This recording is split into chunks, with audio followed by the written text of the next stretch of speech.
All right, guys, so this video is on surface transportation as part of tourism, the business of tourism. So what we're talking about with surface transportation, we're talking about not just ground transportation, but ground and water transportation. All right, anything that doesn't take off. All right, so let's get to it. All right, so our learning objectives describe the relationship between transportation and tourism.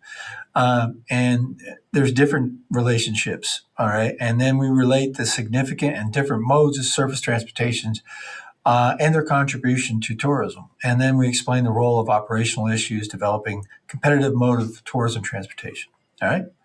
So let's move forward. All right, so we're talking human mobility, right? People have been moving since there's been people, right? So how? Well, for centuries, it was on feet, right? And then horses or whatever. But basically, it was self-propelled, right? Then we had augmented. Then we had the horses and other augmented. It might be just a bicycle, a skateboard, skis, whatever, okay? But it was still us and something we did to get us around. And then we have fueled mode. Now we're starting to see the introduction of things that are powered: trains, automobiles, motorcycles, airplanes, boat, cruise ships, things like that. All right. So the mode of transportation a tourist chooses may be the main motivation of the trip. If I'm going to some place that I really want to go to, and I just fly there and fly back. Yeah, it might just be the flying there and flying back. That's not the experience. I mean, it's part of it, but generally speaking, the place is where I'm going and what I'm doing. That's my vacation. But sometimes the thing is the travel, all right, or the mode of transportation. Perfect example of that would be cruise ships. All right. Other thing about that is maybe a road trip, right? Get in your car, you go road tripping around. All right. Now, dining, entertainment, and overnight accommodations might be part of that transportation. Certainly are in a cruise ship and might be in a train, varying levels. I've been on a sleeper train in Europe, and it is a lot of fun. I mean, it was a commute. I mean, I had to go to London for business, uh, but it was a very long train ride, so they put me on a sleeper car, and it was really cool. It was a lot of fun. Right. So let's move forward. All right. So some of the land-based surface transportation. We did talk about service being boats and land. Now we're going to divvy them up between the two. For land-based, we have walking travel, automobile travel, cycle travel, motor coach or bus, rail travel, and then other. All right. So walking travel.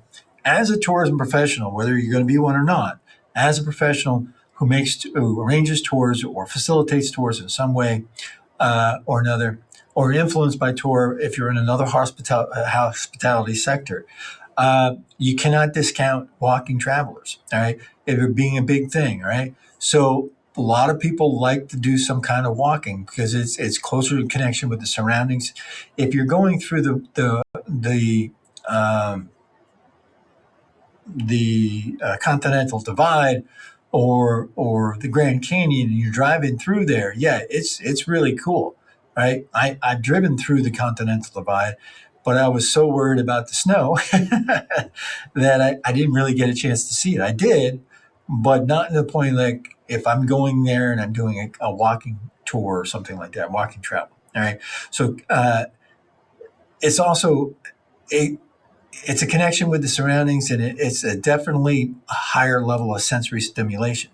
All right, key elements that affect the experiences are for walking is the availability of restrooms and food and things like that, and also transportation to and from the place. Because not, if you're going to do a walking tour somewhere or a hike, you're not walking from home 100 miles to the hike location, hiking for a half an hour, and then walking 100 miles home. That's not happening. So you have to have access to trails or transportation.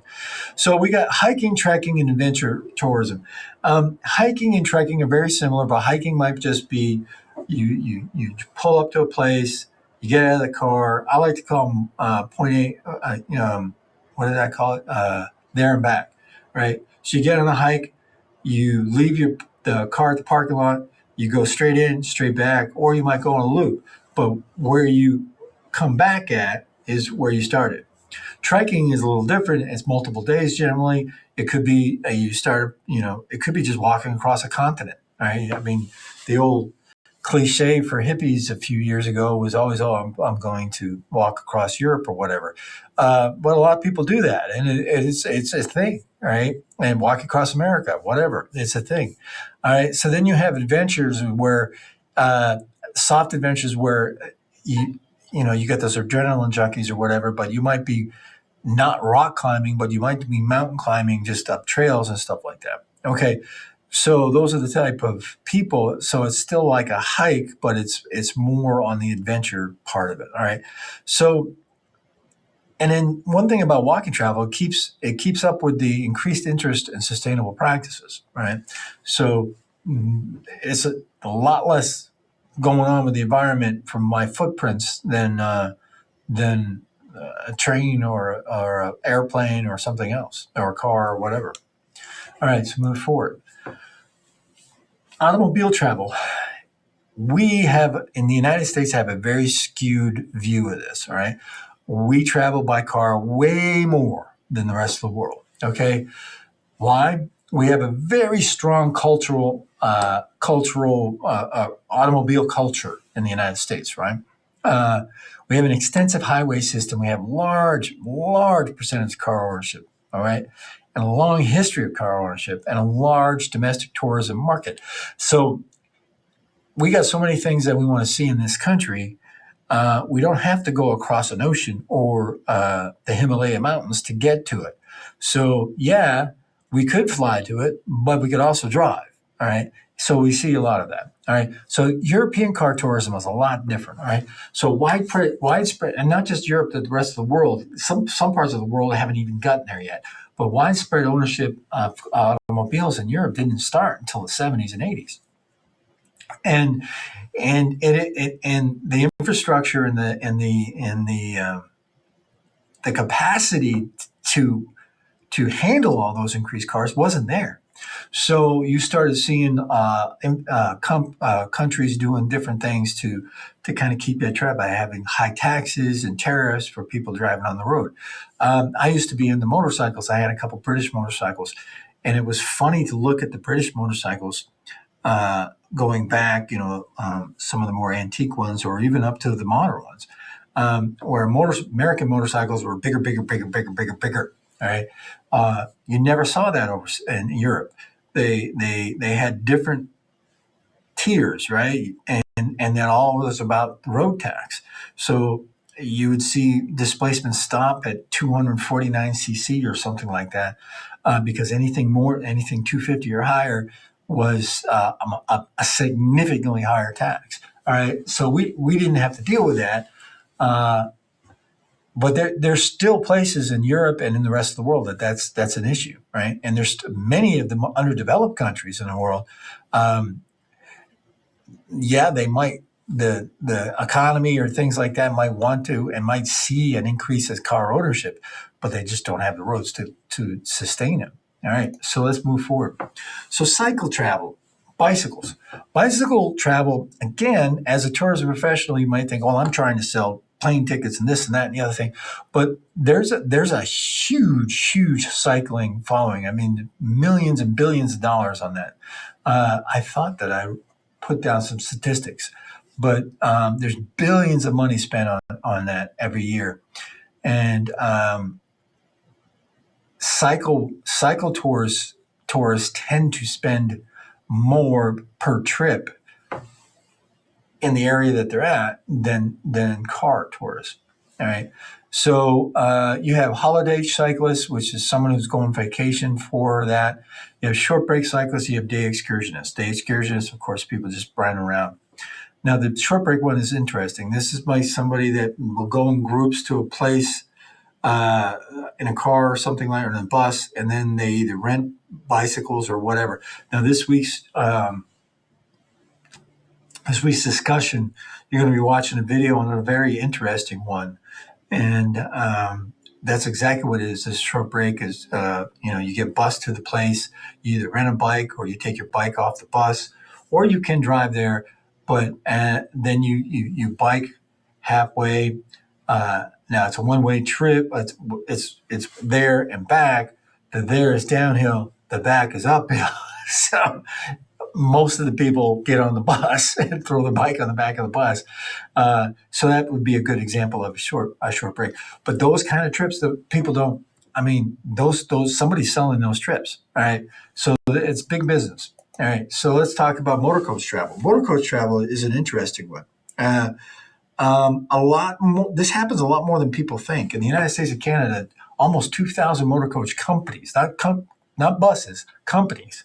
1,829 of them are in the United States, with a couple thousand less than 50,000 motor coaches. That's a lot. And one of the neat things about this industry is it's dominated by small companies with 25 coaches or less. And I would be willing to bet that of that small companies, probably more than half of them have a lot less than 25 coaches, like 4 or 5. All right. Charter trips makes up 62%, or excuse me, 66.2%. And then a single motor coach will generate 800,000 passenger miles a year. All right. And then Europe has a very well developed tourism market as well, bus tourism market as well. Asia Pacific, I'm running short on time, but I want to tell a quick story. When I was in South Korea in 1985, they had a really regulated bus. I mean, everything. Most of the travel across the country was done in bus, and it was all done very planned. All the buses went this way, and all the buses went here and there. It was very well planned. But one of the cool things, or not cool, or unique things about it, is they didn't have bathrooms on the buses. So every hour or so, they would stop at these established, what we would call service areas, but they were very, very well planned, and the government was involved in that. So it was pretty cool. All right, so let's move forward. Rail travel. Globally, railways are a major mode of moving tourists. All right. In the United States, not so much, but in the rest of the world, where car ownership's down, people go places on trains big time. In England, you can take a train under the water, under the English Channel to France. All right, in a tunnel. All right, so it's big. It's big business. Dedicated rail corridors will have you'll have your major ports, either seaport or airports, and then you'll have dedicated lines take them to the different destinations. All right. You have rapid transit in urban areas, and then you have purpose-built vacation excursions where, again, like the cruise ship, it's like a cruise ship on land. You have your own room and the Orient Express and stuff like that. It's pretty cool. All right, moving forward. I put this in here. You'll see things like snowmobiles, cross-country skiing, segways, short tours. You'll see that for hour tours or whatever. But snowmobiles, I wanted to mention that one. I have a cousin who lives in northern New England who every year will leave his house on a snowmobile, get on these purpose trails that cars don't go on, and get on super highway systems in Canada and go for 1,000 miles on his snowmobile, never seeing an automobile. Have hotels, restaurants, everything on this. So that's a really cool thing. It's a good thing to know that exists. And there's all kinds of different things like that we might not even consider. The same kind of trail systems for cross-country skiing or dog sleds or whatever. Okay. All right. So what I'm going to do is I'm going to stop this video. I'm going to start another one for the water-based. It's going to be much shorter.